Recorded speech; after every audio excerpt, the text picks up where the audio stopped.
He's Jeff King. I'm Andy Erickson. This is not another shooting show.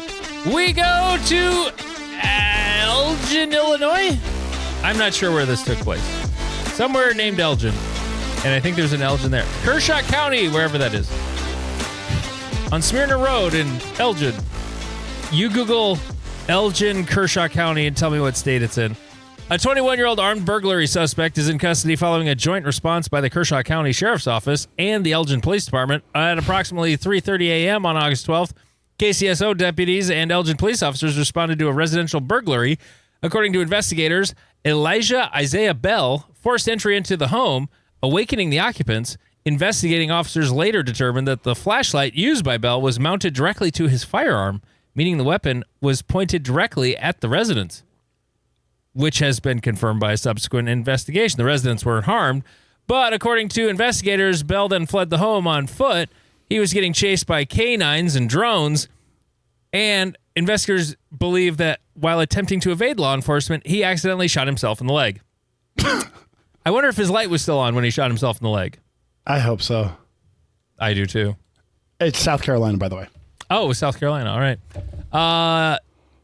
45 minutes after the initial burglary incident, a relative of Bell's called 911 from a residence on McGee Street to request emergency medical assistance for the gunshot wound. He was transported to a hospital for medical treatment and was since cleared to be transferred to the Kershaw County Detention Center. Charges against the suspect reflecting both the home invasion and the direct threat to the victims are pending.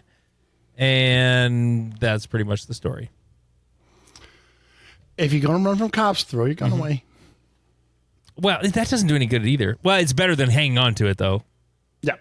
But shooting yourself isn't really part of the plan either. I think the first time I've ever heard of the bad guy having a light on his gun. Yeah, weapon on a light for a bad guy. That's without duct tape. Yeah.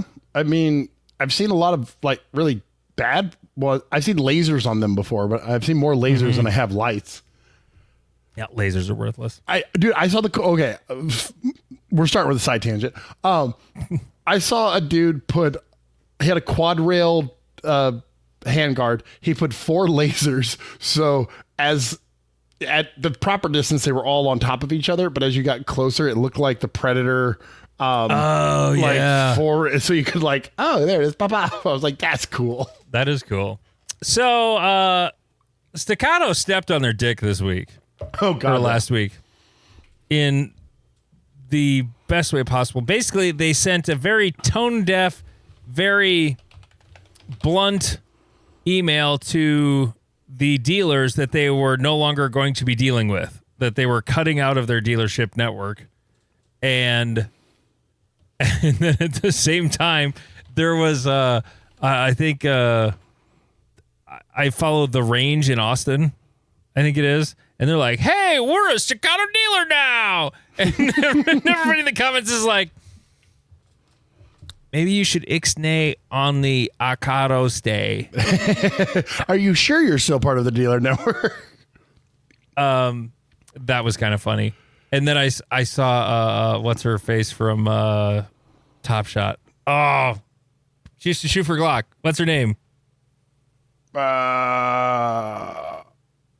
Anyway, she shoots for Staccato now, and she was going to like some range and she had to do damage control and doing the thing. Michelle, that's her name. Viscusi. Viscusi, yep. Yeah. Anyway, it's like, well, this is an awkward time to be making appearances. Yeah, sometimes you learn the emperor has no clothes. Yeah, so the Staccato sent out an email to its dealer network that said something on the order that if you're no longer an authorized dealer, you can't sell your guns as new. They have to be sold as used without the warranty. And then their co-owner, CEO, some bald gentleman had to put out a video that was like very awkward video. Yeah, very, very, very awkward. It was like, no, it was very forced. No, we will support the warranty. You will never have to pay for the warranty from Staccato. All I guns am are not sold a new. robot. I'm not being held hostage right now. Blink twice if you need assistance. And so then you come to find out a lot of darker things are happening in the Staccato land. I heard I haven't been paying attention in the last couple of days. Oh, what happened? I'm not aware of this. So there's a conversation that they may have lost something like 30% of their employees to layoffs. And I did hear about that part. Yeah. Yeah. And that this was a cost cutting measure. Yep. And so they came out and said, oh no, all the guns that are at dealers can be sold as new. But they mentioned like a $200 service fee or something. Apparently that was something above and beyond the normal warranty, I guess. That's what it's for rich or whatever guy. Yeah, it's for rich fucks or dipshits like me that have no mechanical knowledge and are You always buy the extended warranty, don't you? Oh God, yeah. The service plan at Best Buy on your headphones. Do I look mechanical to you at all? You just throw them away and you buy new ones. Oh yeah, no. On electronics, yes, I don't do that anymore. Okay. I used to. Oh yeah, I know nothing about computers. I know how to make them turn on and off, and if they don't, I just keep hitting the button like a fucking gorilla, going, "Why you no turn on? Why you no turn on?" Come on, do something. So apparently, this was like make matches better. So for like $200. You could like send your gun in once a year and they'd respring it and check all the shit or something. It was something along those lines. They said they'd support the warranty and yada, yada, yada. And I'm sitting here going, is it that hard for a pimp out there? Cause like they were the number one freaking brand for Tactards. Have all the Tactards got their Staccato XCs? Like, or they're getting undercut because shockingly people are finding out that 2011s are probably $1,800 guns that you've just been overpaying for. Yes. Yeah. They're a $1,500 to $2,000 gun that don't need to cost what they do. Right. I get that custom guns are a thing, but ever since I found out you can buy shotguns for $25,000, I'm like, infinity, whatever. Right. Infinity's for poor people if you're getting a Krieghoff shotgun. Right. Well, it's like the Fowler 2011 bullshit that was going on with Ben where I would see he had the posts about the Fowler and I would see like an Instagram video. I don't really watch his YouTubes anymore, but I'll watch his Instagram stuff. So if it's there, I see it. But apparently he got a lemon. Is that what the deal is? Or are they all lemons or what? I don't know. So I don't Allegedly. think so it's actually dumber than that. So he goes and works with some high level guy in Iraq that I've heard about. And the Fowler was going to that guy. And so rich Iraqi dude, Fowler didn't work. And they're like, well, just send it back to the factory. He's like, I can't. Like, I literally can't send this stuck gun. With this. Right. And they were like, ooh, we'll just send you a new one. And these are like $5,500 guns. Like, these are not $1,800, $2,000 fucking Kimbers. These are like, fuck you money. At least to us normal people. And so. Yeah, with your 47 CZ mags. Yeah, that's a problem. So Ben posts this video. Hey, here's a lemon. Here's me showing you it's a lemon. It's a lemon. And the Fowler boys just came out of nowhere. Just like, oh, well, you should expect to send your gun back at least once before it runs correctly. And I'm like, I can buy a $500 gun. Or I could buy a Glock. Right. I could buy a Gen 5 Glock. Right. For a time, you could buy Smith & Wesson M&P 2.0s for like $380. Jesus Christ. These things start at like $6. Yeah. Yeah. They are fuck you money. And people are like, oh yeah, if you buy the good ones, they run right out of the box. And I'm like, for $500, I can buy a gun that runs out of the box. Mm-hmm. That you guys, for some reason, have decided that $4,000 is reasonable to pay for a gun to run out of the box is remarkable. I don't understand 2011 brain. It's the same guys that are like, my Lamborghini can go 222 miles an hour. And I'm like, when have you ever gone 222 miles an hour? And well, never. I stick to the speed limits. You're like, cool. So does my 2014 Impala Beater. Yeah. And that I'm going to drive until it explodes. And so, yeah, I don't understand the 2011 market. I just know Fowler, don't trust them apparently. Staccato apparently is going out of business. Don't put comps on guns. They're not going out of business. They're for heroes. They're for heroes. Yeah. All the heroes. Yeah, they didn't change their moniker because competition shooters were breaking their guns from overuse. Maybe and they were like, we can't support this anymore. I get as a business move, that was a smart business move. I mean, it was a great business move. It was sort of douchey the way they were like, we're not going to warranty any old STIs. Yep. That was kind of lame. Yeah. But at the same time, I would think the more of your guns that are out there, the more you sell. Like, I don't understand how that works necessarily. Like, are the guns in the store and they don't pay for them until they sell? Or right. I know that's a thing sometimes. Yeah, so it could be that, they have $100,000 worth of guns there. The shop has paid like X amount on them, or I don't fully understand that. But what I do know is that if you send the gun back for warranty, they don't make money on that. And Staccato P4, whatever fucking Staccato just came out that takes Glock mags. Oh, yeah. I literally just watched Humble Marksman's video today of him being like, hey, I sent this gun back to Staccato and still doesn't work. It's still not working. It's like, yeah, they put out a limit and it's costing them a bunch of money and they weren't in a position to put out a limit. And so don't buy 2011s and also don't buy comp guns. Every motherfucker I talk to wants to buy a fucking comp gun right now. And I'm like, no, they just add complications that fuck everything up. Don't do it. Yes. And by the way, if you're getting it for a 9mm, you don't need it. No. Try being an adult male with forearms and you should be fine. You should be. Or you should be running 124 grain NATO at all times through it so that the comp actually does something. Yeah. Yeah, there's that too. Speaking of shooting, because we didn't really talk about shooting in the last episode, we're going to talk about shooting. We both practiced this week. Neither of us shot a match, but we both practiced. My practice was terrible. But that's good. I experimented with a weird thing, though. This is what I really wanted to talk about. I was on the struggle bus. I didn't have a lot of ammo with me after I got done with my class yesterday.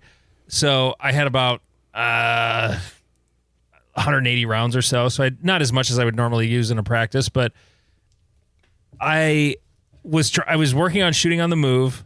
And so instead of shooting like the normal, 10 round thing I would normally do, that was the second part. Never mind. It was about a 10 round thing I was doing while I was shooting on the move.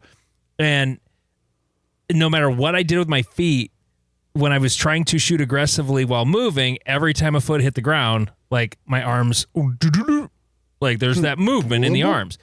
And for a guy who's 6 feet tall, I have kind of exceptionally long arms. My arms are not as long as Jeff's, obviously, but my arms are long. And then I've got a heavy thing out here that has weight. And when my arms move, I'm like, well, how can we make this move less? And I started playing with just pulling the gun in a little bit. Yep.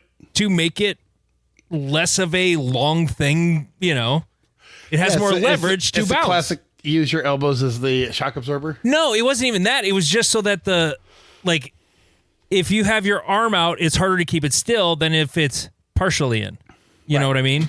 A shorter thing moves less. Yep. And sometimes I was like, oh my God, I'm onto something. And then sometimes it's like, this is not better. But I only played with it for 5 or 6 mags worth of shooting. So I'm going to play with it. I don't know if it's a thing or not, but I find that aggressive shooting on the move is too hit or miss for me. Aggressive for like appropriately aggressive is what I was trying to do. Not stupid aggressive. I wasn't doing part-time aggressive on the move. I was just trying to reasonably shoot aggressive on the move. Well, that's when it should be your knees that are taking the bounce, not your arms. I know, but I can't. I'm old. Well, I'm so sorry. But no matter what I did, like I actually dry fired a shitload. Like I dry fired a bunch of runs, and I'm like, God damn it, this fucking gun keeps bouncing every time my foot's hitting the ground. Were you doing toe heel or heel toe? I played with all of it because I know you're supposed to go heel toe, heel toe, heel toe, and the only time my arms don't bounce when I'm shooting on the move is if I'm going backwards. Right. If I'm backpedaling on the move, I can do that all day long because it's easier. Your foot just sort of naturally rolls that way. It's harder for me to roll forward and I still maintain that shooting on the move is leans that turn into runs, not runs that involve shooting. Anyway, so I did that, and then I practiced exits and entries, and I'm gonna. There it was. Got the sneeze out. You saw me sneeze on video, but I muted it. Yes, that was the first time I've understood what that pause was. Yes. And now the problem with video is I'm not going to be able to delete all the silence, like all of the pregnant pauses that we have that are over 1.1 seconds. I delete those out automatically. Like it just does a scan, finds everything that's longer than 1.1 seconds, and mushes them all together. I can't do that with video anymore. The pauses make it more poignant. Anyway, so then I did entries and exits, and then I hurt my feelings more, but I learned things. One thing I learned was as I was leaning out on an exit, it was way better for me to go bop bop than it was to go bop bop. And I was at like 15 yards too. Like I set up some hard shit. That was part of why I was frustrated because every target I was shooting at, except for like the side ones, were like 15 to 18 yards. So like I set up some hard shit. Yeah. But even those long ones, like when it was just the one target I'm leaving on and I'm kind of leaning out as I go, if I just went bop bop, that went way better and I shot tighter pairs than it was if I sort of did it like practical accuracy style. I was doing it that way because I'm thinking, well, I'm starting to move, so I should be a little more deliberate with those two shots if I'm kind of cheating. But why? I'm capable of putting two in the A zone with a fast pair. Why not? Yep. So sometimes I shoot like a pussy for no reason. Right. And it drives me crazy. Yeah, you got to learn where the wheels fall off, and you have to start doing USPA math of Alpha Charlie, but I'm leaning to get to the next position can be better than a 2 Alpha where I'm stationary. Can be. And that it can be. And so that's harder to get used to. I mean, I always remember, I don't shoot on the move, but I once did the stop go drill in Ben's class, and he looked at me and he goes, "How the fuck are you doing this one better than when we were doing the stand and shoots?" I'm like, "I don't know, dude. Like, I'm retarded." And so he is. Yeah. And so I agree with you. Be on one foot going, blah, and then off we go to the next thing is probably better than blah, blah, as the gun is shifting off of the target. My favorite game, as I was doing this, I had barrel set up as my, barrier. Like I'm leaving and then I've got barrel. So I've got to get this shooting done by the time I've gone all the way. Is getting that second shot off before the barrel becomes involved. Oh God. You hit a zoom. Yeah. Zoom. But it was just like, okay, I'm going to aggressively lean my way out and then, and a couple of times there's, that sort of barrel-y noise. Yep. Anyway. Or the zoom, zoom, zoom, zoom, zoom. Coming up, The nicest gun that I don't like shooting. We'll tell you what that is. Jeff made a reloading mistake. Is it a funny one, Jeff? It's a dumb one, yes. It's a dumb one, so it's funny. Yeah, that's coming up. Plus, when are you too fat to carry appendix? We'll get to all of that. Patreon.com/NotAnotherShootingShow. It's only $3.57 a month, and you will get all of the rest of this episode. And it will also be on video on Patreon if you want to watch it there. Or you can still get audio only. I don't think, we're going to find out. I don't think this will show up on Apple Podcasts or Spotify's video. So if you still like listening audio, like that's my preferred way of doing podcasts is audio or watching or listening to them. Anyway, patreon.com/NotAnotherShootingShow. Only $3.57 a month. 407 comps in red and also 507 comps in red. Got them. They're a steal at NotAnotherShootingShow.com. Subscribe to us on YouTube. You'll get more videos now than you've ever gotten that are actually videos, not just album art and audio. r/NASS on Reddit. MW Activewear, the finest jerseys you can get for your match. Minnesota section is coming up August 29th and 30th in Forest Lake. Wisconsin Belt Championship, September 26th and 27th in Lodi. And the Brian Dawson Only Shoot Open benefit match, Memorial Day 2027. Just announced. I don't know if it's even officially announced yet, but it'll go on sale in December. That's going to be a very cool match. Patreon.com/NotAnotherShootingShow. It's only $3.57 a month.